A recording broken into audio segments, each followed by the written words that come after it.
Dear brother and sister, the saints in Christ, welcome to a new episode.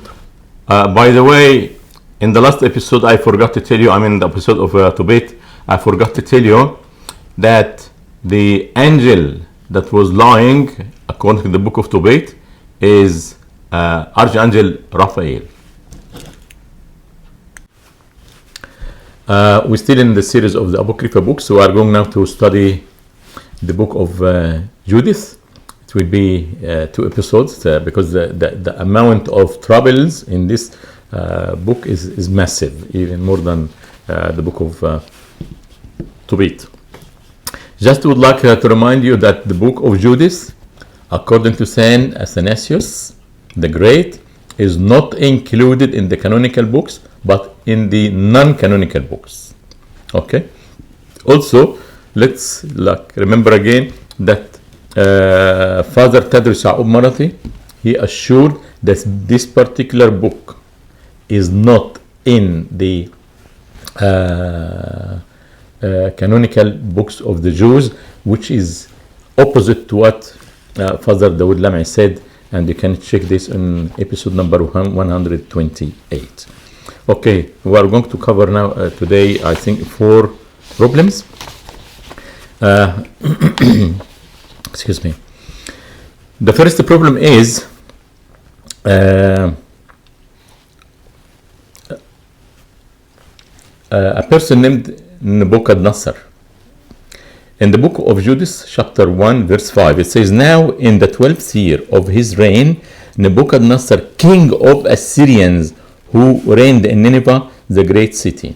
This is a big problem, because actually Nabuchodonosor was not the king of Assyria, but was the king of Babylon.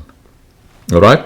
So that definitely is a big problem, and they admitted it's a problem that actually made many people to reject this book. So, but what about the Orthodox? Will they stay like that? And no. Okay, those ones like the heroes of the Orthodox faith, they must find something to go around the bush. By the way, before I start with this one, sometimes you see some people, they are very silly, but they try to make themselves as smart people. So sometimes they come and give you a story, or tell you a story which is not actually a logical story at all, and they think that this way they will convince you of something. When I meet some of those people like that, and they try to convince me of something that is illogic, I let them speak, and at the end of the speech I tell them, and now you expect me to believe you, don't you? All right? So I like that. All right? So those people, they rely that people do not understand, people will never search behind them, people will never have the courage to tell them, no, this doesn't make sense, and accordingly they expect anything they say, expect you to believe it. But it's up to you. The majority actually believe, because this is Abuna, this is Sayyidina. No, not anymore. Okay. So now let's see how many different people tried to find a solution for this, and not all of them actually, but we will smash all these lies and expose them. Okay. So they found that this is definitely wrong. So now let's watch a short video by Father Tardross Yacoub. He's trying to find a solution for this problem. هي مشاكل تاريخية ومشاكل جغرافية. يعني مثلا بدأ السفر لو شفنا في الأصحاح الأولاني، ودي اللي عملت يعني لخبطة كبيرة بين الدارسين وخلت البعض يرفضوا السفر. يقول في السنة الثانية عشر من ملك نبوخذ-نصر الذي ملك على الأشوريين في نينوى المدينة العظيمة. طبعا احنا عارفين نبوخذ-نصر كان ملك ايه؟ ملك بابل. هنا جايبوا ملك مين؟ أشور، وان العاصمة بتاعته نينوى، بينما عاصمة نبوخذ-نصر كانت ايه؟ بابل نفسها. كثير من الدارسين حاولوا يجيبوا حلول، وفي حلول كثيرة، لكن أهم الحلول انه كلمة نبوخذ نصر غالبا ما كانت تستخدم كلقب لبعض الملوك الاشوريين والبابليين، زي مثلا كلمة فرعون. مفيش ملك معين اسمه فرعون لوحده، ولكن ملوك مصر القدماء اغلبهم كانوا يسموا ايه؟ فرعون. وفي كان كل دولة كده ليها اسم معين يحبوا، زي حتى في البطاركة، يعني مثلا السوريان اي بطرك يترسم بقى اسمه ايه؟ ماري اغناطيوس، تذكار لاغناطيوس اللي انشا كنيسة انطاكيا. وبعدين يحطوا الاسم الثاني، يقول لك مثلا اللي قبل ده كان ماري اغناطيوس يعقوب، اللي معانا حاليا اسمه ماري اغناطيوس ايه؟ عواص، وهكذا. فكان كلمة نبوخذ نصر لا تشير إلى نبوخذ نصر اللي ذكر في سفر دانيال كملك بابل. ده أول الحلول. Okay. The objective of what he said is to show you how they lie and they expect you to believe them. So what actually did he say? I briefly say what he said, then I expose the mistakes or the lies there. He said Nabuchodonosor is a title of some, not all, some of the kings of the Assyrians and Babylonian, and he did not come with one example. And by the way, Father Daoud Lamei said the same. But Father Tardross, in order to assure this, he began to take two examples. He said, like when we call Pharaoh,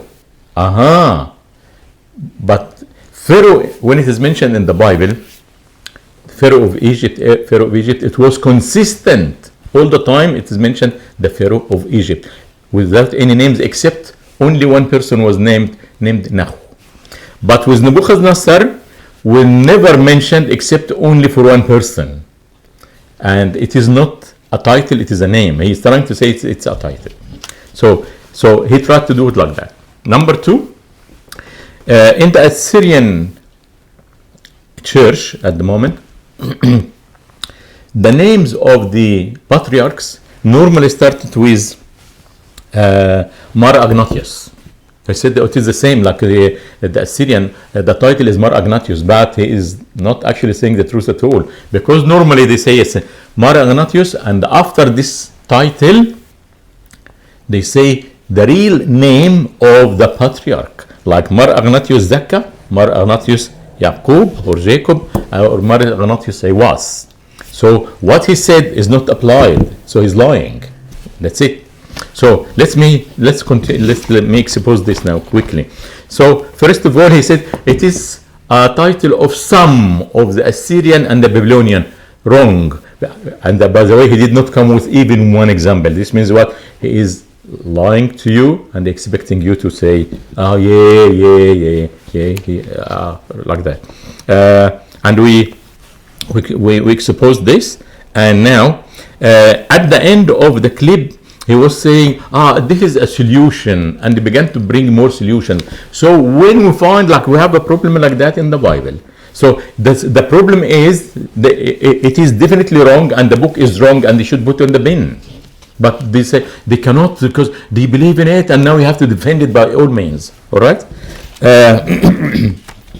Last point. But it's in Arabic. But I'll put the photo and I quickly explain it. Like I translate it as much as I can. In the site of Takla, it says Nabuchodonosor, and it mentioned how it is. Because it has three ways to write in Arabic, but in English it's only one spelling. However, it says, if you can understand, it says it is a Babylonian name, not a title. Means Nabu, it's in Nabuchodonosor, Nabu, the protector or the guard of the borders. And even it began to mention about his father and so on. So actually, Takla's side assures it is a name, not a title. Okay. So this is, I answer now.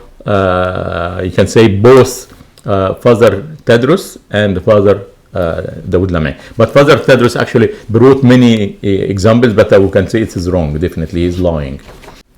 Now let's see what Father Antonius Fikri comes up regarding the issue of the name. He came with a totally different idea than Father Tardross and Father Daoud Lamei.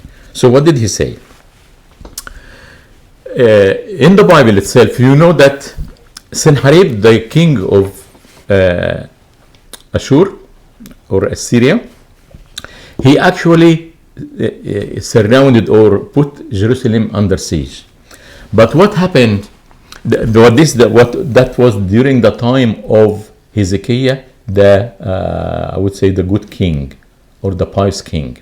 So what happened? It's a story that all of us know, that the Lord sent his angel, and the angel killed 185,000 of the army of Sennacherib, and it was definitely a great loss to his army. 185. I'm not sure if anyone was left after that. And actually, he went back. I'm talking about Sennacherib. He went to the temple of his god Nisroch, and while he was in the temple, praying there, two of his sons killed him, and his son named Esarhaddon took over and became the king. This story is mentioned in the book of Isaiah, chapter 36 and 37. And so now, who is the king? The king is not Sennacherib anymore, but his son who took over. His son was named Esarhaddon, and he said, the king, which is Esarhaddon, it changed his name to Nabuchodonosor, to satisfy the Babylonian god Nabu, and he called himself Nabuchodonosor, which means Nabu, which is the god of one of the gods of Babylonian. Nabu is the defender or the guard of the borders. And they said some people used to slay or offer sacrifices for the gods of their enemies to satisfy them. This is true that they used to do this, but not to change their name. So in other words, now he says that this king is not Nabuchodonosor, it is his son Esarhaddon, and his son changed his name to Nabuchodonosor, taking the name of the gods of the Babylonian. That's what say. He was the to satisfy the god of Babylonian, so he can win the battle. All right. And he tried not to prove this, but actually he didn't come with one example that there was a king that actually changed his name to the names of the gods of the enemies in order to satisfy them. No, didn't. Yes, sometimes they offer sacrifices to satisfy them because they consider them gods, but not to rename himself after the name of those gods. Now, let me now answer Father Antonius Fikri. The examples actually that he mentioned, that they were actually slaying and offering, sacrifices to the gods of their enemies, but never changed their name. And actually he did not come up with one example. Now, I got now a knockout for him, by the way. All right? I hope that you can follow me. About 100 years after that, people began to come back from the exile of Babylon. We read this story in the book of Ezra, by the way. So, book of Ezra chapter 4. So what does it say? It says now, when the adversaries of Judah and Benjamin is the southern state that was exiled to Babylon, and now they came back and they started rebuilding the house of God that was burned. So when the 10 tribes, or some of the 10 tribes, plus some Arabs, found those guys now rebuilding the house of God in Jerusalem, there was a problem. So let's read this together. Now when the adversaries of Judah and Benjamin heard that the descendants of the captivity were building the temple of God of the Lord God of Israel, that is in Jerusalem, of course. They came to Zerubbabel, that was the leader, and the heads of the fathers' houses, and said to them, let us build with you, for we seek your God as you do. The ones are talking are the ones of the 10 tribes that were exiled long time ago by Assyrians.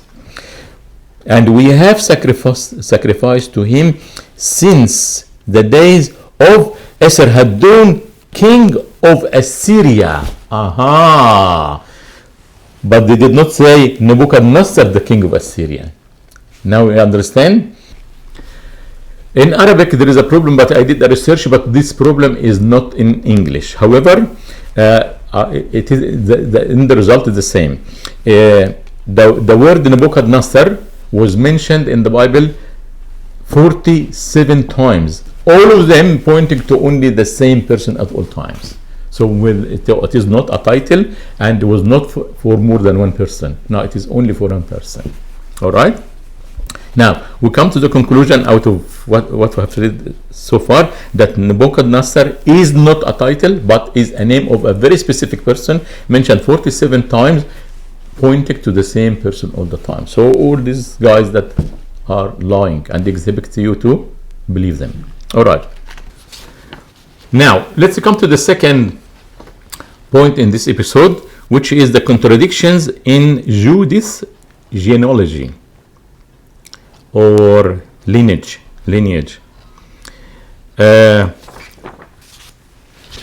Let's read this from chapter 8. Now it came to pass when Judith, a widow, had heard these words, who was the daughter of whatever. I'll go quickly, and I read only the last 3 names, or we have problems. Nathaniel, the son of Saltiel, the son of Simeon, the son of Reuben. Normally a Jew will mention his ancestors up to one of the sons of Jacob as the tribe. So now we understand from this that she is from the tribe of Reuben. But in fact Reuben didn't have a son named Simeon, but got a brother named Simeon. Okay, so let's read this from the Genesis 46. Now these were the names of the children of Israel, Jacob and his sons, who went to Egypt. Reuben, Jacob's firstborn. The sons of Reuben were Hanok, Palu, Hezron, and Carmi. So he didn't have a son named Simeon. All right. The second thing is, it says Shaltiel, the son of Simeon. Also Simeon,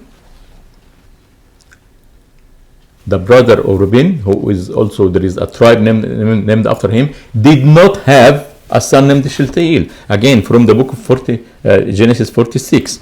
The lineage says Shaltiel, the son of Simeon, whereas Simeon had no son named Shaltiel. Let's read Genesis 46. The sons of Simeon were Jemiul, Jamin, Ohad, Jakin, Zohar, and Shaul, the son of the Canaanite woman. So there are 2 problems now. Now, why? And by the way, according to another book in the hands of Father Tardross Yacoub, it also is a different one, and it goes up to Israel. Anyway, now our observation is the following. Sorry. We got also another father named Dr. Magdi Naguib. They call him Abuna Abraham. Let's watch what he says, and watch the following. He will mention the names up to Reuben, and after that he will say she is from the tribe of Simeon. So let's watch this video and come back again. اليهود عشان كده فيها حاجة من الرمزية انها تمثل النفس البشرية. ولما سمعت هذا الكلام يهودت الأرملة وهي بنت مراري ابن أيدوس ابن يوسف ابن عزيا ابن آلاي ابن يبنور ابن جدعون ابن رفائيم ابن أخيتوب ابن ملكيا ابن عنان ابن نثنيا ابن شالتائيل ابن شمعون ابن رأوبين، وكان بعلها منسة وقد مات في أيام حصاد الشعير. ابتدى يركز على شخصية، أن الخلاص يأتي من امرأة. الشخصية دي كانت أرملة، وبيذكر النسب بتاعها لأن هي دي عادة اليهود، أن كل واحد يعرف سلسلة أنسابه الأجداد بتاعته، وكانت من سبط شمعون. And now it is expected to say, you're right and you're wrong. Actually, he kept reading up to Reuben, and after that he said she is from the tribe of Simeon. How come that you keep reading up to Reuben, then you say Simeon without any explanation? Just he expecting you to say, you're right, I'm wrong. Expecting you to say okay. No, don't say okay. Now let's come to the first point in the lineage of Yehudet. According to Father Antonius Fikri, he says that the Greek copy of the Book of Yehudet does not contain or does not have the name of Reuben in it. Accordingly, she is from the tribe of Simeon. I assure you this is a lie, because especially when we come to the next episode, because they say there is no Hebrew one, but there are two Greek ones. So which one actually you follow, and which one you got your translation from? And so it's in Arabic, and in English it says the Book of Reuben. So from where the translation, both Arabic and English, what is the original that they translated it? It's a big mess, dear brother and sister, and this is the way it is. But why they try now to go to the to say she is from the tribe of Simeon or Shimon, as in Hebrew? Because actually in her prayer, chapter 9, she says what? "O Lord God of my father Simeon." Aha! That's why they try to make it up to. So we will have this is enough for today. We'll continue next episode to expose more lies. So if you haven't subscribed to the channel, please do. Watch, share the video with others, give it a like if you think it's worth it, and unless the Lord comes, we'll meet again in another episode. May the Lord bless you all. Salam.